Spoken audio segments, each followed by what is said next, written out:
Shut up and take my money! As a channel that makes content based around deck creation, there is always one comment I seem to get rather frequently. How big is your PP? Uwu. Wait, sorry, that's the wrong question. I need deck where you don't spend gems. Yeah, that basically sums it up. What is the best budget / free to play deck in Duel Links? Well, to be honest, my answer has stayed the same for the past 7 months or so, but it's been a long ass time since I made a full budget video answering this question, and the deck has updated quite a bit since then.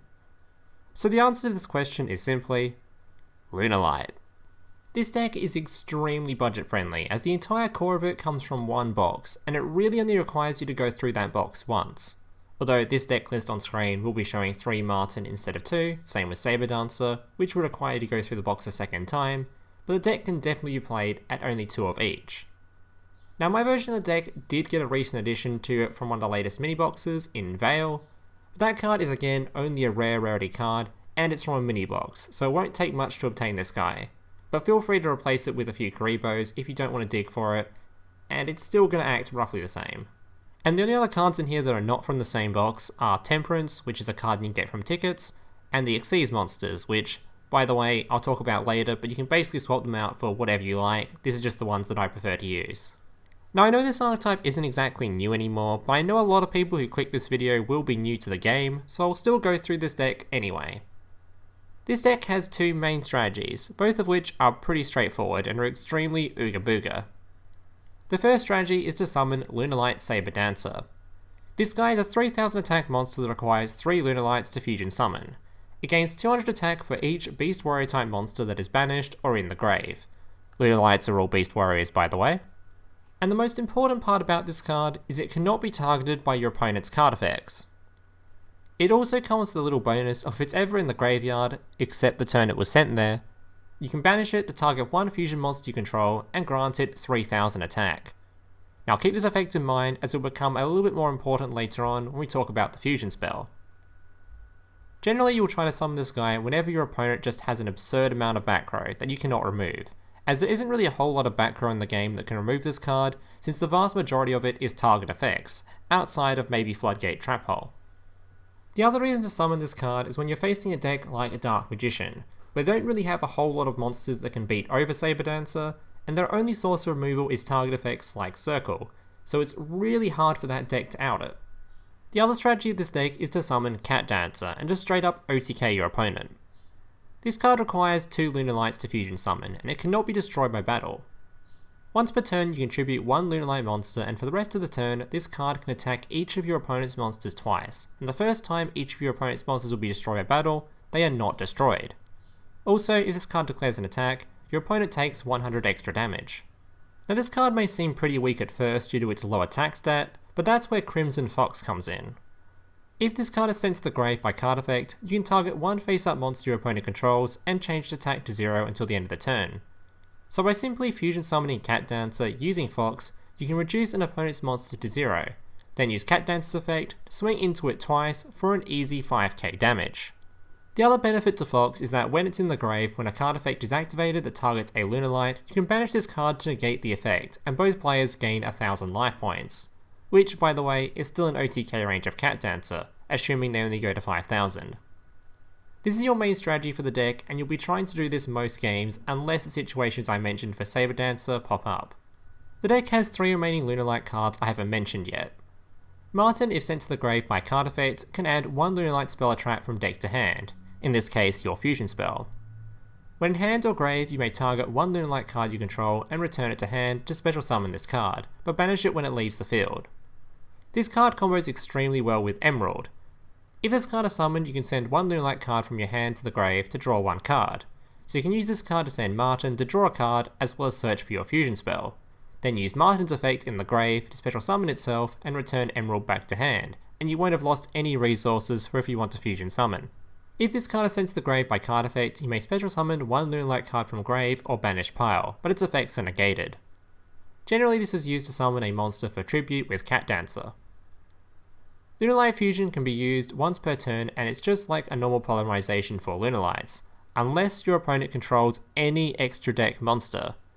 Then, when using this card to fusion summon, one of the materials may be chosen from deck or extra deck, meaning you have access to any of your Lunalight effects or potentially send a Sabre Dancer to grave for its effect on the following turn. The final Lunalight card is White Rabbit. When normal summoned, you can target one Lunalight monster in grave and special summon it in defense. Once per turn, you can target spell and traps your opponent controls up to the number of other, so not including itself, Lunalights you control and return them to hand. Due to how this deck's OTK works, you basically require your opponent to have a monster on board in attack position, so this deck runs a bunch of delay cards to make sure you can survive without summoning anything until then, as well as manage your life points to try and activate Destiny Draw, which allows you to basically draw whatever card you like during your draw phase once you have taken 2000 damage. Temperance is basically just used as a Kribo with better stats. During damage calculation, you can discard this card to take no battle damage. If you don't have enough tickets to make this guy literally just use Kribo, it's the exact same thing. Veil is the new addition to the deck. When you take battle damage, you can special summon this card from your hand to act as another block and heal all the damage you took. So this is basically just a better Kiteroid for this deck, as it's not only basically negating 2 attacks, but it also allows you to take damage for Destiny Draw whilst you're doing it. The final part of this deck I would like to mention is the Xyz monsters. Basically, there will be a ton of times where you have 2 level 4s on board, especially with the addition of Veil, so I highly recommend adding at least 1 rank 4 of any kind. The best option would be Direwolf by far, as it can be used with any of your Lunalights or itself to remove cards such as back row before trying to fusion summon.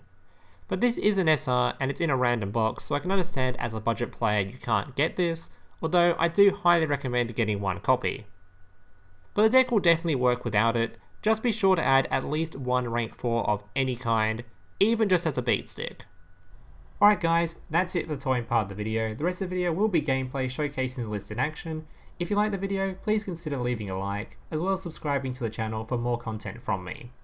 Also, feel free to check out my Discord, Patreon and Twitch in the links down below. And if you happen to have $1 lying around and wish to support me, feel free to click that join button down below to support me directly, as well as gain access to a few little neat perks. Enjoy the gameplay!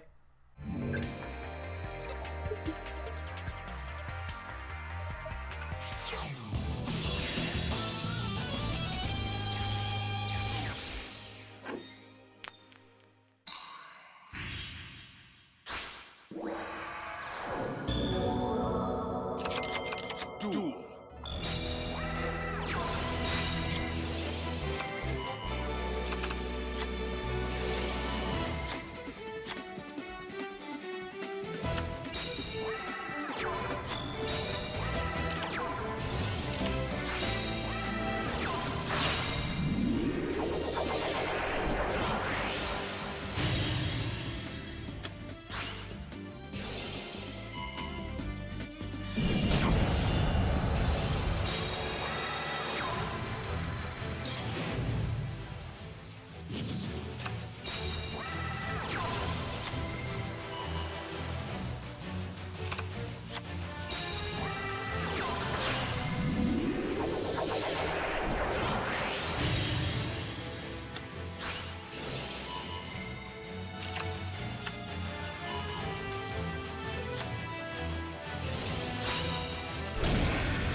Duel.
Hey, big brother, can I watch SpongeBob? Shut up, Mokuba. I'm busy flagging YouTube videos to compensate for the fact that I have an extremely small penis. Oh.